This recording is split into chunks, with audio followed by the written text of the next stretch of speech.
بسم الله الرحمن الرحيم. اللهم صل على سيدنا ومولانا محمد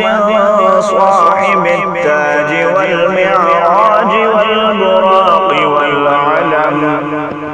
دافع البلاء والوباء والقحط والمرض والألم، اسمه مكتوب مرفوع مشفوع منقوش في اللوح والقلم، سيد العرب والعجم جسمه مقدس معطر مطهر منور في البيت والحرم،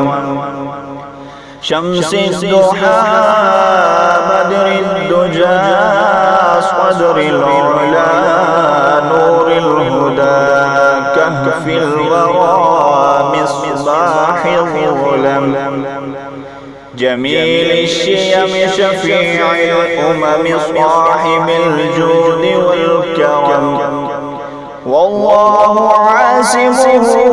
وجبريل خادمه والبراق مركبه والمعراج سفره وفوق سدرة المنتهى مقامه وقاب قوسين مطلوبه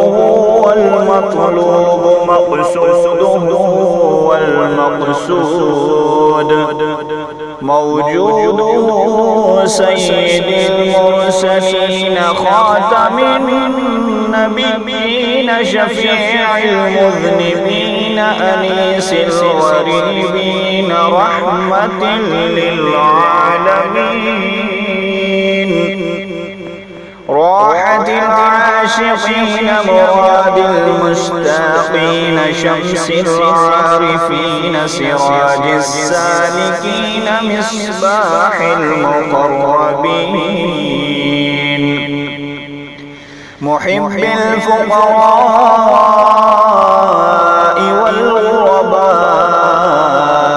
والمساكين سيد الثقلين نبي الحرمين إمام القبلتين، وسيلتنا في الدارين صاحب قاب قوسين محبوب رب المشرقين ورب المغربين جد الحسن والحسين، جد الحسن والحسين مولانا ومولى الثقلين أبي القاسم محمد بن عبد الله نور من نور الله، يا أيها المشتاقون بنور جماله صلوا عليه وآله وأصحابه وسلموا تسليما.